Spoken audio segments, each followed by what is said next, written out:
नमस्कार दोस्तों, कैसे हैं आप लोग। मेरा नाम सौरभ कुमार है और मैं आप लोग को यहाँ पर एनसीईआरटी सार संग्रह क्लास 6 ट्यूटोरियल पढ़ा हूँ। ठीक है, ये आपका किताब वन लाइनर किताब है। ठीक है, तो आपका इसमें हर एक चैप्टर का वन लाइनर दिया हुआ। ठीक है, तो हम लोग इसको जो है चैप्टर बाय चैप्टर इसको पढ़ेंगे। ठीक है, तो आज हम लोग स्टार्ट करने जा रहे हैं आपका इकोनॉमिक्स का जो भी आपका जो दिया गया है चैप्टर में, इस किताब में वन लाइनर उसी को पढ़ेंगे। ठीक है, तो चलिए स्टार्ट करते हैं। 1 मिनट।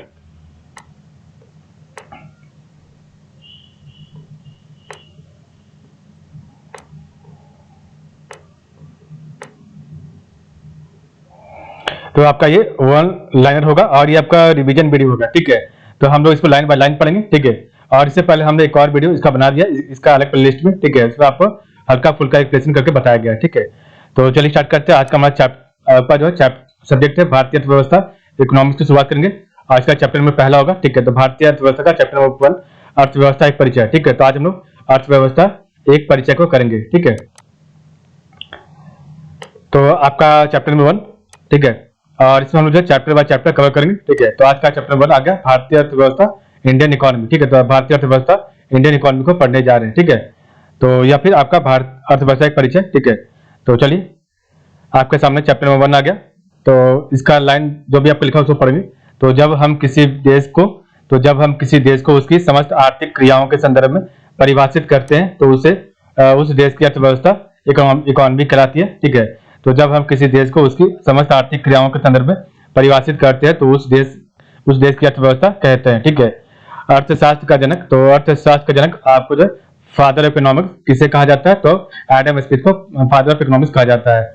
नेक्स्ट आपका है अर्थव्यवस्था की छोटी आर्थिक इकाइयों का अध्ययन अर्थशास्त्र की किस शाखा के अंतर्गत किया जाता है, तो अर्थव्यवस्था की छोटी आर्थिक इकाइयों का अध्ययन अर्थशास्त्र की किस शाखा के अंतर्गत किया जाता है, तो वैशिष्ट अर्थशास्त्र माइक्रो इकोनॉमिक्स के अंदर किया जाता है। ठीक है, तो छोटी आर्थिक इकाइयों को माइक्रो इकोनॉमिक्स या फिर वैशिष्ट अर्थशास्त्र के अंदर में किया जाता है।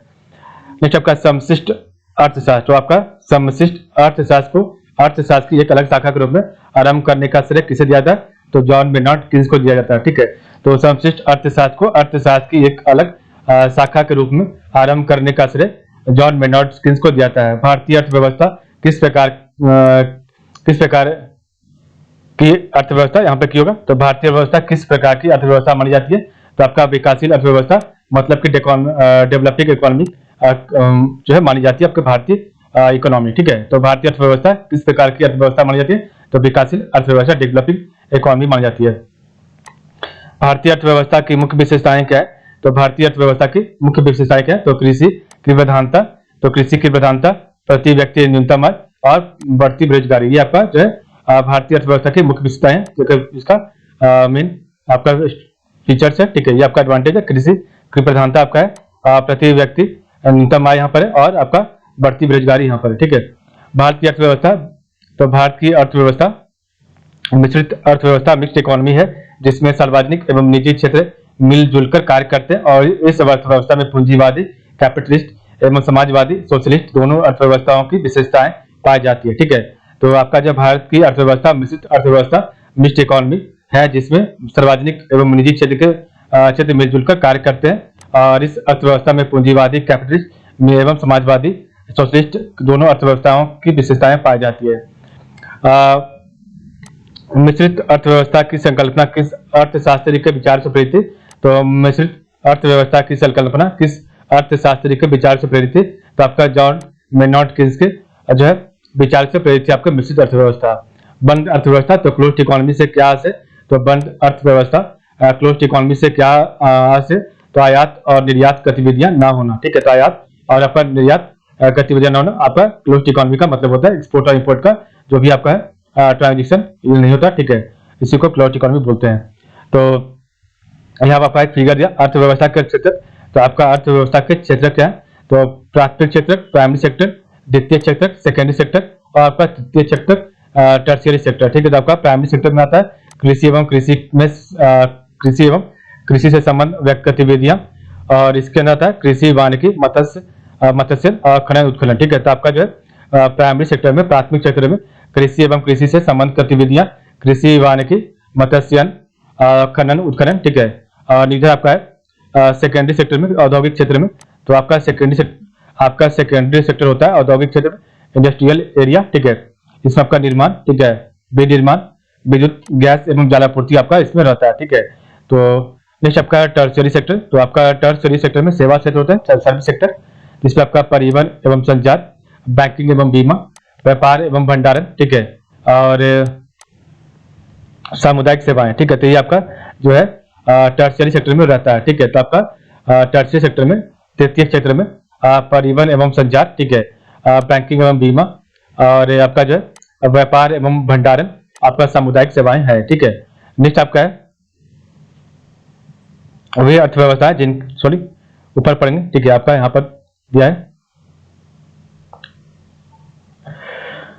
तो वर्ष 2011-19 के मध्य कृषि उद्योग तथा सेवा में किस क्षेत्र की वृद्धि दर निरंतर बढ़ी है?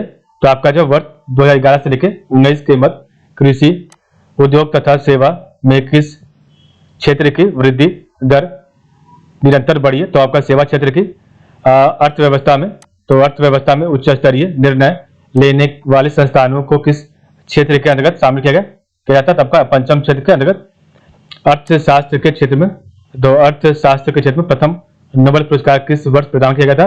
तो वर्ष 1969 में, ठीक है, 1969 में अर्थशास्त्र में नोबेल पुरस्कार प्राप्त करने वाले भारतीय मूल के प्रथम व्यक्ति कौन है? तो अर्थशास्त्र में जो है नोबेल पुरस्कार प्राप्त करने वाले भारतीय मूल के प्रथम व्यक्ति अमर्त्य सेन है।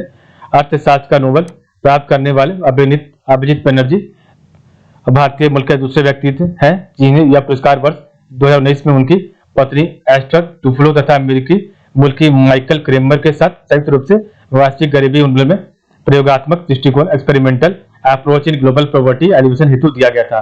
तो अर्थशास्त्र का नोबेल प्राप्त करने वाले अभिजीत बनर्जी भारतीय मूल के दूसरे व्यक्ति हैं जिन्हें यह पुरस्कार वर्ष 2019 में उनकी पत्नी एस्टर डुफ्लो तथा अमेरिकी मूल की माइकल क्रेमर के साथ संयुक्त रूप से वैश्विक गरीबी उन्मूलन में प्रयोगात्मक दृष्टिकोण experimental approach in global poverty alleviation हेतु दिया गया था।